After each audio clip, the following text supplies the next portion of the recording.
You know, I was gonna get in here and tell you my good old post-work story time that made me feel really good.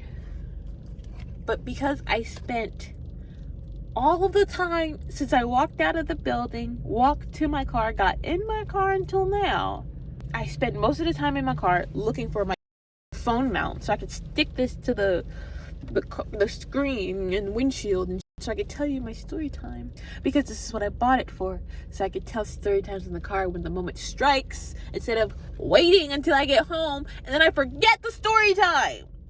And now I'm like, oh, I don't want to record it. And I just like, I have all of these little gadgets because I want to make content. And I don't want to be the person who has all these gadgets because they say they want to make content, but they don't make content. Because, like, I really don't have a problem making content. It's editing the content and it's posting the content. Posting is really hard.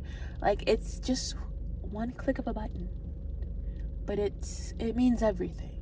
It's a physical representation of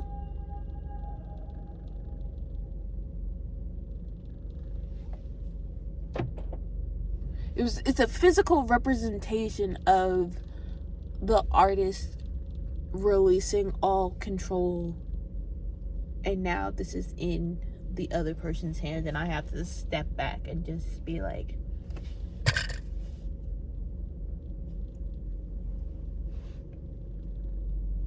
you know, I just gotta fucking twiddle my thumbs and let y'all fucking thumbs down and not watch the video all the way through because it's not interesting. But yeah, anyway, so today started off really weird because I was already overstimulated, okay? I was having a hard time getting my bearings straight in general, and then sifting through leftover stuff for today's show. So, like, if you do like 2 games in a row, they tend to leave the clips on the server, and you can like repurpose them if you have them clipped off. We're gonna derail, but we're gonna get back to it because it still involves the same people. It just involves him. He was getting on my nerves today. It's always him or the other guy, but it's one of them two that get on my nerves. And so I had to make this package. I put the clips in the package. Okay, they weren't the right ones. You know what? It was the first shot. Charge it to the game. And I do. And so I write down the shit, like, more detailed as he's saying it. So that's why I can get it together. And I do it again. Version 2, still not right. Version 3. Version 3, not right. I get to version 4. You know what he asked for? He asked for a turnover that's like further and further up. That's why I had to keep making it, because he wanted something that was more on the front end. And the clip is already long now. The clip is like, I don't know, 10 seconds long. And what he wanted, the clip itself was probably like 10 seconds long, which is not a lot of time, but in TV, that's everything, especially when one clip in a highlight package is like 3 to 5, 6, 7, 6, 7 at most. What he wants is outside of the guard bands, and so the guard bands are, you have the clip, right? You have the clip right here, right? And then the guard bands are like, aha, psych, no, you actually have this much of space, so now your clip is this long entirely. But after this, there's nothing more out here. There's nothing out here for you to find. So if you still have the record trains, you can go back and just reclip it fatter. And that's what I ended up having to do to make version 5. But he just, and like, one could say it's my fault for not clipping off the turnover. I'll wear that. But it's just that I don't really blame that one on him, really. But I don't like the way he was like working with me to like get it right, because he just has this attitude of like, we do this every day, you guys. What the why are you not there? What the and he throws his pen down, and he just spends so much time saying what the instead of formulating a plan so he can be a leader. In an above the line position, you are a leader, and you have a tone that you set the tone of the room. The tone of the room follows your lead. You are in charge of which way the tone goes, and I don't even want to go with you as a leader. And he doesn't finish his sentences either. And for me, I'm like, hey, what are you doing? This is another thing that happened during the show. He asked for him and the other guy that gets on my nerves were asking about these clips. And I'm like, yeah, I got these clips. What do you want to do with them? He's like, yeah.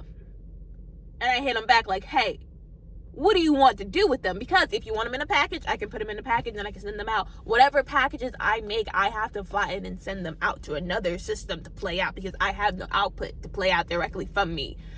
So it takes some time. And I'm like, hey, do you want these like a replay from BAM System A and System B? From red and X or red and blue? Because that's different than having a package. I don't know if red and blue had the clip that he was asking about. So I needed to know if I needed to send the clip over to red and blue.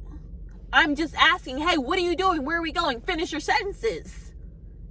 I have to ask him multiple times, like, hey, what's next? What are you trying to do? What do you need from me?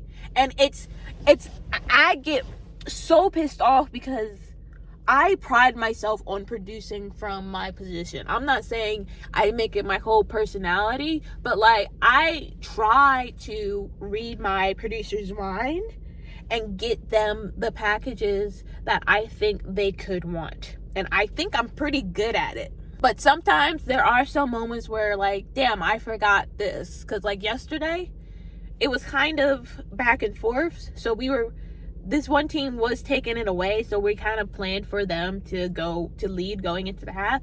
But the other team was making a comeback. And I didn't look up because I don't have any like live feed inputs to see what's happening. So I missed it that the other team was up. So we're pivoting and we're doing their star player instead.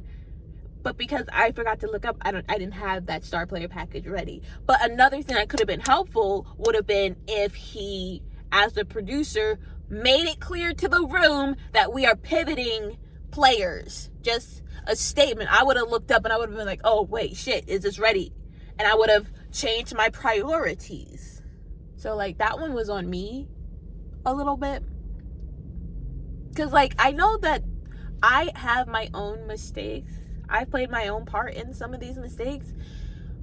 But I'm not to be that person, but like I'm 8 years into the game, bro. Like, yes, you guys are new to me, but I'm not new to how a show goes. You might be new to producing. And I'll give you grace because I've produced before.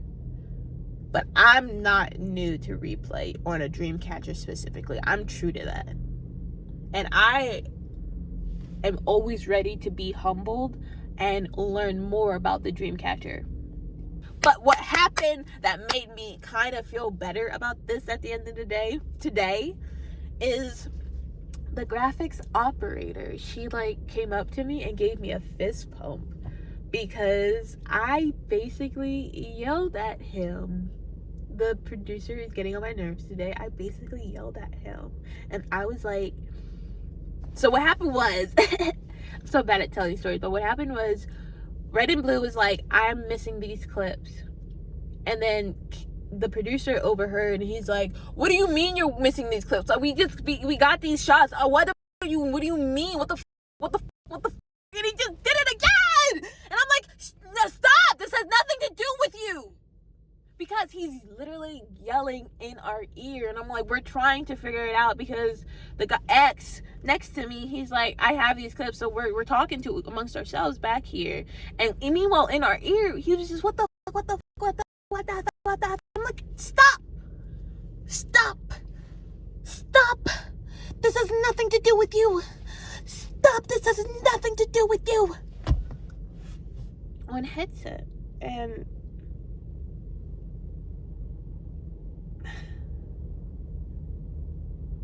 Yeah, the TD, who was also a woman. Graphics and TD are women in where I work. Well, not all the time, but I've always worked with her on graphics for the most part. And then sometimes we get other TDs, but she's one of my favorites. And she's got locks. And she's a vegetarian. And she's dude, she's really cool. And she's like an older woman, so I'm like, wow. She just looks like she's living a peaceful life.